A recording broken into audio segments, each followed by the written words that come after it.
મિત્રો, આજે એક નવા જ સાહિત્યકાર, નવોન્મેષી વાર્તાઓ લઈને આવનાર યુવા સાહિત્યકાર શ્રી આનંદ ઠાકરના એક લખાણ બાબતે આપની સાથે વાત કરવી છે. આનંદભાઈ ઠાકર આમ તો વાર્તા લેખક છે અને પેનડ્રાઈવ નામનો એમનો એક વાર્તા સંગ્રહ પણ પ્રકટ થઈ ચૂક્યો છે. આજે મારે જે એમના લખાણ વિશે આપની સાથે વાત કરવી છે એ વેકેશનનો સમય છે અને હમણાં જ એમણે વર્તમાનપત્રમાં લેખ મૂક્યો છે બાળકોને સંબોધીને, ટીનેજર્સ જે કિશોરાવસ્થામાં છે એ મિત્રોને સંબોધીને એમણે આ સરસ મજાનો આર્ટિકલ મૂક્યો છે અને એ મારે આજે આપણી સાથે વહેંચવો છે અને એ ભલામણ સાથે વહેંચવો છે કે આપ આ લેખ કે આ વાત આપના સુધી ન રાખશો, આપની આસપાસના ટીનેજર્સ, કિશોરીઓ સુધી આ વાત પહોંચાડજો અને એના જે મૂળભૂત ભાવ સાથે પહોંચે એ માટે પ્રયત્ન કરજો. ભાઈ શ્રી આનંદ ઠાકરે ટીનેજર્સને, કિશોરોને સંબોધીને લખ્યું છે એની જે કક્ષા છે ને એ ઘણા વર્ષો પહેલાં કદાચ આપ સુધી પણ પહોંચ્યો હશે. અબ્રાહમ લિંકને એમના પુત્રના શિક્ષકને સંબોધીને એક પત્ર લખેલો જે ઘણા બધા અસંખ્ય લોકો સુધી પહોંચ્યો છે. એ ભાવ અને ખાસ કરીને આજના સોશિયલ મીડિયા કે મોબાઈલના વ્યસનવાળા જમાનામાં આ વાત એમની એટલી બધી મહત્ત્વની અને જરૂરી લાગે છે મને કે જો દરેક કિશોર સુધી એ પહોંચે તો ક્યાંક બહુ મોટું પરિવર્તન આપણી રાહ જોઈ રહ્યું છે એવું લાગ્યા વગર રહે નહીં.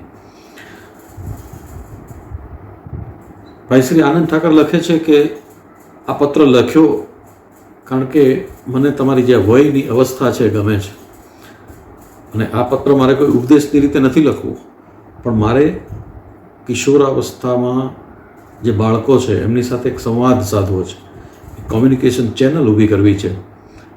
અને સામાન્ય રીતે સમાજે ભૂલ કરી છે કે આ વયના બાળકો સાથે ભણતરને જોડી દીધું છે, એજ્યુકેશનને જોડી આપ્યું છે, પણ એ ભણતરના ભારમાં, એ ભણતર ઉપર જ ધ્યાન કેન્દ્રિત કરવાની ભૂલને કારણે આપણે ક્યાંક જીવનને સમજવાનો અમૂલ્ય અવસર તો કોઈ નથી બેસતા ને. આ ચિંતા ભાઈ શ્રી આનંદ ઠાકરની છે અને એટલે એમણે લખેલો આ પત્ર મને બહુ મહત્ત્વનો લાગ્યો છે.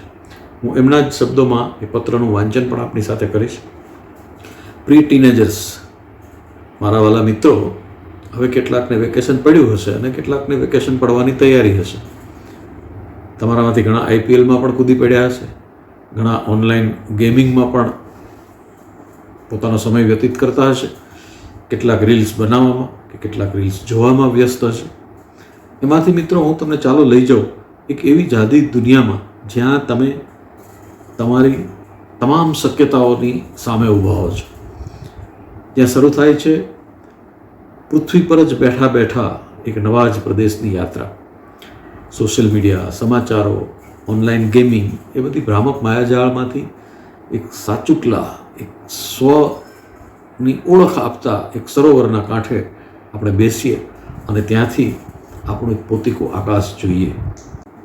આગળ કવિ શ્રી આનંદ ઠાકર લખે છે કે તમારા માટે આપણી ભાષામાં એક પોતીકો શબ્દ છે જ, તમારા વયજૂથ માટે કે કિશોર અને કિશોરીઓ, પણ મને આ ટીનેજ શબ્દની અર્થછાયા બહુ ગમે છે. આ કિશોરાવસ્થા છે જેમાં શારીરિક અને માનસિક બંધારણ બનવાની પ્રક્રિયા થતી હોય છે. આપણે ત્યાં બાળકો અને યુવાનો ઉપર ઘણું બધું ધ્યાન અપાયું છે, ઘણી બધી વાતો એમને ધ્યાનમાં રાખીને લખાય છે, વંચાય છે, કહેવાય છે, પરંતુ કિશોરાવસ્થા વિશે બહુ ઓછી વાતો થઈ છે. કદાચ થઈ છે એમની શારીરિક સમસ્યાઓને લઈને થઈ છે, પણ જીવનના ઉદ્દેશ્યને સમજવાના વૈચારિક વિકાસને ધ્યાનમાં રાખીને આવી વાતો થઈ નથી એવું મારું માનવું છે. ભાઈ શ્રી આનંદ આગળ લખે છે કે સમાજે, શિક્ષણે, સાહિત્યે તમારી આ દશાનો અને આ દિશાનો વિચાર જરા જુદી રીતે કરવો જોઈએ. તમારામાં પારાવાર શક્યતાઓ છે પણ ક્યારેય કોઈએ એ વિશે વાત જ કરી નથી. મને ખબર છે આ ઉંમર છે પાકવાની, પાકટ થતાં શીખવાની. તમારી માનસિક સ્થિતિ અનેક વિચારો લઈને આવતી હોય છે આ અવસ્થા દરમિયાન, અને જેમાં વાલી પોતાના સ્ટેટસ પ્રમાણે એવા પ્રયત્નોમાં હોય છે કે એ સમાજ સમક્ષ તમને પ્રોજેક્ટ કરે છે, તમને રજૂ કરવા માગે છે, અને એ રીતે તમારે તમારી જાતને સાબિત કરવી જોઈએ એવું તમને કહેવામાં પણ આવે છે. બીજી બાજુ આજની શિક્ષણ વ્યવસ્થા તો માત્ર માર્ક્સ આપવા, માર્ક્સ લેવા અને માર્ક્સના આધારે જ આપના મૂલ્યાંકનમાં લાગેલી છે. ત્યારે જે તમારી અંદર સ્કિલ પડી છે, તમારી અંદર જે આવડત પડી છે, તમારી અંદર જે કુનેહ પડી છે, એનું શું? તમારી અંદર અનેક શક્યતાઓ પડી છે અને તેને ઓળખવા માટે અને તેને સમય આપવા માટે આ શ્રેષ્ઠ સમય છે. કિશોરાવસ્થા એ શ્રેષ્ઠ સમય છે અને એમાં પણ આ વેકેશનનો સમય વધુ આ માટે ઉપયુક્ત છે. જોકે એવું પણ બને કે તમારા વાલીઓએ તમને સમર કેમ્પમાં મૂકી દીધા હોય, પણ ખેર જવા દો.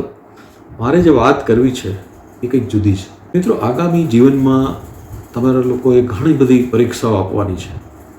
બધી જ પરીક્ષા લેખિત નહીં હોય. ક્યારેક સંજોગો તમારી પરીક્ષા લેશે, ક્યારેક આજુબાજુનું વાતાવરણ, ક્યારેક સમાજ તમારી પ્રતીક્ષા લે છે.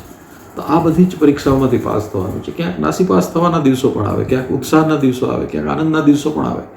પણ આ બધા વચ્ચે જ્યારે તમે શારીરિક રીતે, માનસિક રીતે કે શૈક્ષણિક રીતે કે બૌદ્ધિક રીતે થાકી જાઓ ત્યારે હારવાનું નથી.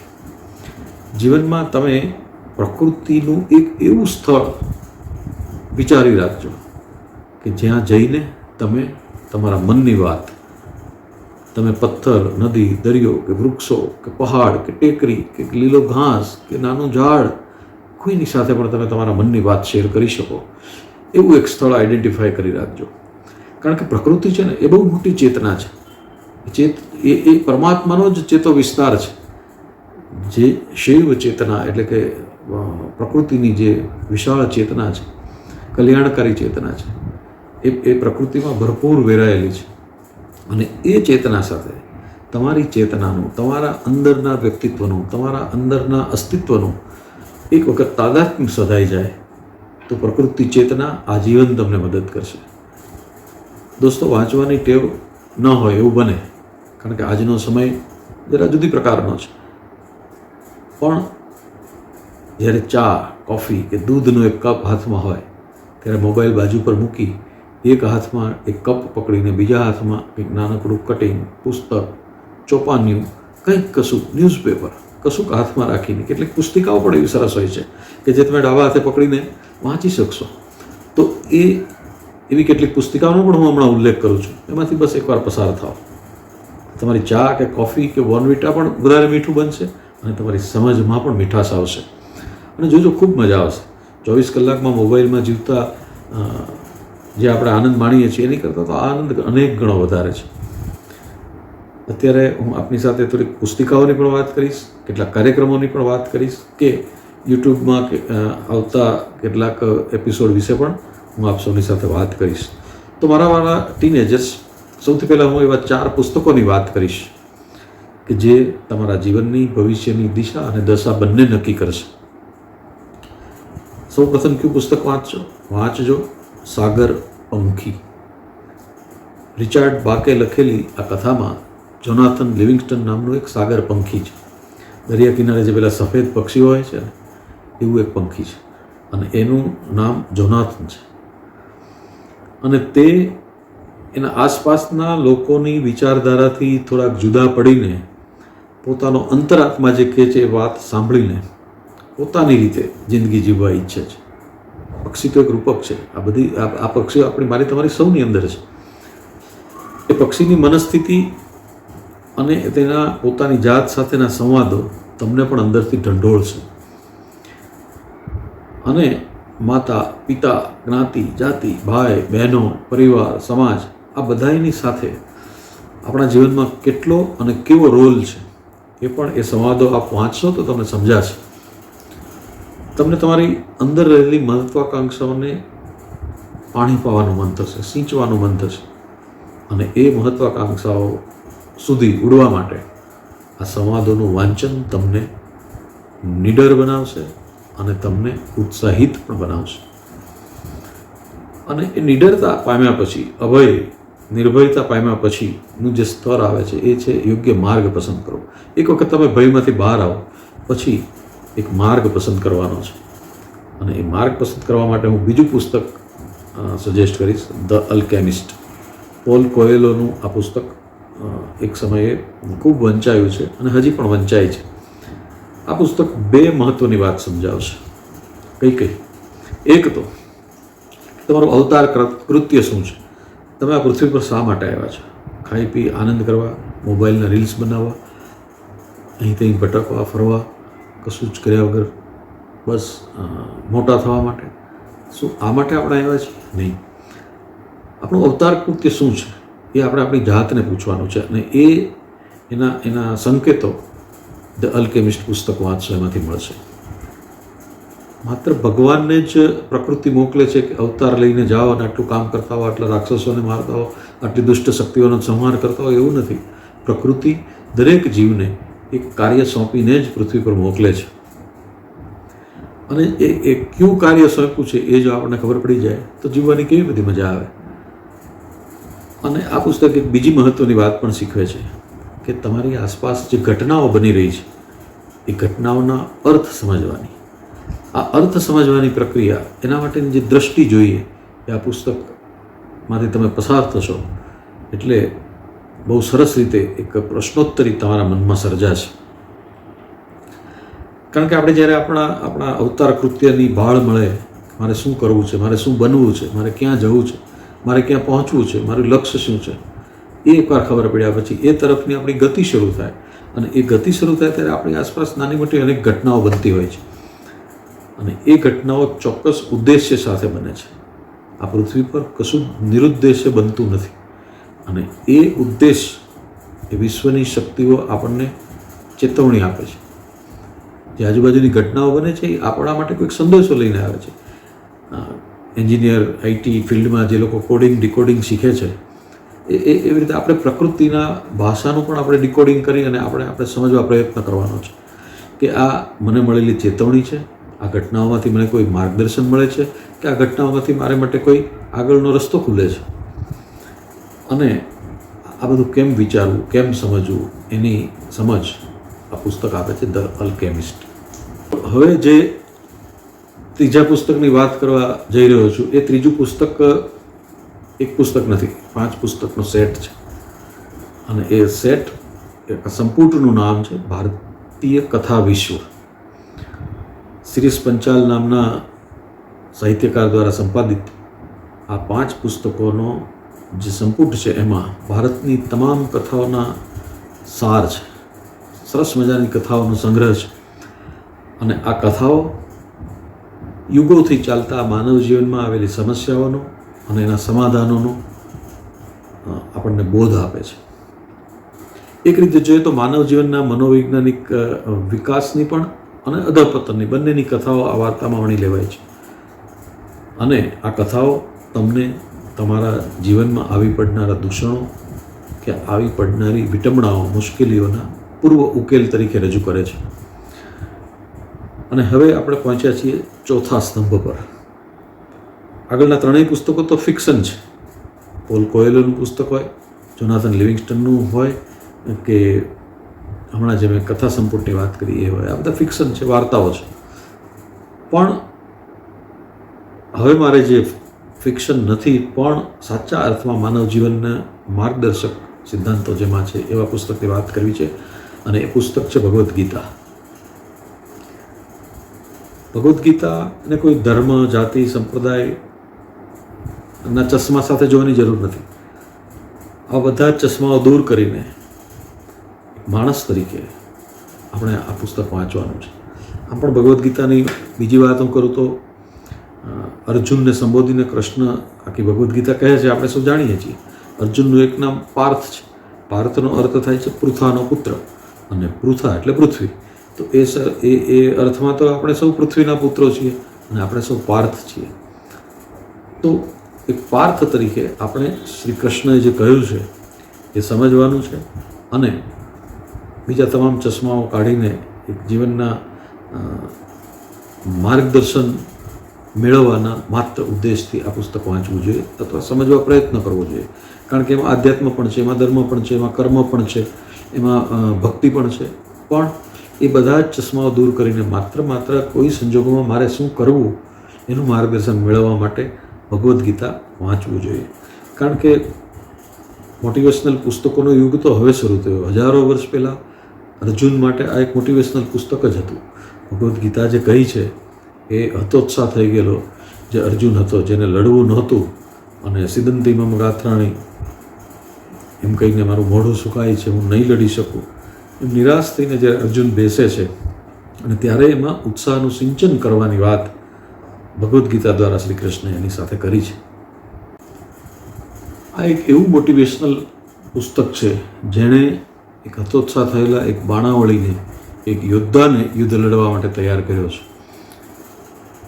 એવું બનશે કે એકવાર વાંચશો ત્યારે એના અર્થો નહીં સમજાય, એ શું કહેવા માગે છે નહીં સમજાય, પણ 2 વાર વાંચશો, 3 વાર વાંચશો, 4 વાર વાંચશો, ધીરે એના અર્થો આપોઆપ તમારી સામે ઉઘડવા માંડશે. અને એક સમય એવો આવશે જે યુરેકા મોમેન્ટ કહી શકાય. પેલા આર્કિમિડીઝની વાતમાં આવે છે ને કે એના સંશોધનના અંતિમ ક્ષણે જ્યારે એને રિયલાઇઝ થઈ ગયું કે મેં આ શોધ કરી છે, ત્યારે યુરેકા કરીને નાચવા લાગ્યો હતો. એ યુરેકા મોમેન્ટ્સ તમે વારંવાર આ પુસ્તકોના વાંચનથી એક યુરેકા મોમેન્ટ્સ તમે ફીલ કરશો કે જેમાં ગીતા પણ સમજાઈ જશે અને તમારા જીવનનું લક્ષ્ય પણ સમજાઈ જશે. આ 4 પુસ્તકો તમારા પથ પ્રદર્શક બનશે, એ હકીકત છે, પણ સાથે બીજાના જીવનનું સાક્ષી પણ બનતા રહેવાનું છે. અને તમારી પાસે મોબાઈલ છે એટલે સરળ થશે. મિત્રો, એવા લોકોના હું નામ અહીંયા હવે મૂકવા માગું છું કે જે બીજાના જીવનને ખોતરીને આપણી સામે રજૂ કરે છે, યા તો આપણને એ બીજાના જીવન વિશે આપણી સુધી વાત પહોંચાડે છે. એનું વાંચન, એનું કર્તૃત્વ એટલે કે એનું કામ આપણી સુધી શેર કરે છે. હવે એક વ્યક્તિ, કદાચ આપણે એમના વિડીયો જોયા પણ હશે, શ્રી વિકાસ દિવ્યકીર્તિ. વિકાસ દિવ્યકીર્તિ એક એવા વ્યક્તિત્વના માલિક છે કે જેમની વાતોમાં ભરપૂર જીવન રસ અને જીવનનું જ્ઞાન ભરપૂર છે. એ જ્યારે બોલે છે, એનું વાંચન, એની સમજ આપણી સાથે જ્યારે શેર કરતા હોય છે ત્યારે સમજી શકાય છે કે એ માણસમાં કેટલું બધું ઊંડાણ છે, એમની વાતોમાં કેટલું બધું ઊંડાણ છે. એટલે વિકાસ દિવ્યકીર્તિ આપ સર્ચ કરીને એના યુટ્યુબ વિડીયો પણ જોઈ શકો. બીજું છે લલન ટોપ ન્યૂઝની જે યુટ્યુબ ચેનલ છે, એ યુટ્યુબ ચેનલ જેમની છે લલન ટોપ, જે બહુ સ્વાભાવિક રીતે કોઈ પ્રકારની ઔપચારિકતા વગર પોતાની ટીમ સાથે બેસીને પોતાના સ્ટુડિયોમાં જીવનના જુદા જુદા ક્ષેત્રમાં આગળ વધેલા માણસોના ઇન્ટરવ્યૂ લેતા હોય છે. એ શ્રી સૌરભ દ્વિવેદી, એના 2-3 કાર્યક્રમો છે. બેઠકી એક કાર્યક્રમનું નામ છે બેઠકી, બીજા કાર્યક્રમનું નામ છે જમઘટ, અને ત્રીજું છે guest in the news room. આ એમના 3 કાર્યક્રમો જે તે ક્ષેત્રના મહારથીઓ, આગળ વધી ચૂકેલા સજ્જનો, મહાપુરુષો સાથેના એમના વાતચીતના કાર્યક્રમો છે. અને આ રીતે ઇન ડેપ્થ એટલે પૂરા ઊંડાણપૂર્વક ઇન્ટરવ્યૂ લેવાતા હોય, જોવાની મજા કંઈક ઓર હોય છે. એવા બીજા પણ 2 મિત્રો છે. એક છે નિલેશ મિશ્રા અને બીજા એક યુવાન છે જેનું પોડકાસ્ટ કરતા રહેતા હોય છે, એ છે રણવીર અલ્હાબાદિયા. આ બંને લીધેલા ઇન્ટરવ્યૂ પણ જોવાનો એક આનંદ અનોખો છે. એટલે મિત્રો, વેકેશનમાં આ પણ હું આપને ભલામણ કરીશ. અને જીવનની સપાટી શું છે, જીવનનું ઊંડાણ શું છે, આ બધા ખ્યાલ આ 3 લોકોના ઇન્ટરવ્યૂ એમણે જે લોકો સાથે વાતચીત કરી છે એ સાંભળવાથી જાણવા મળે છે.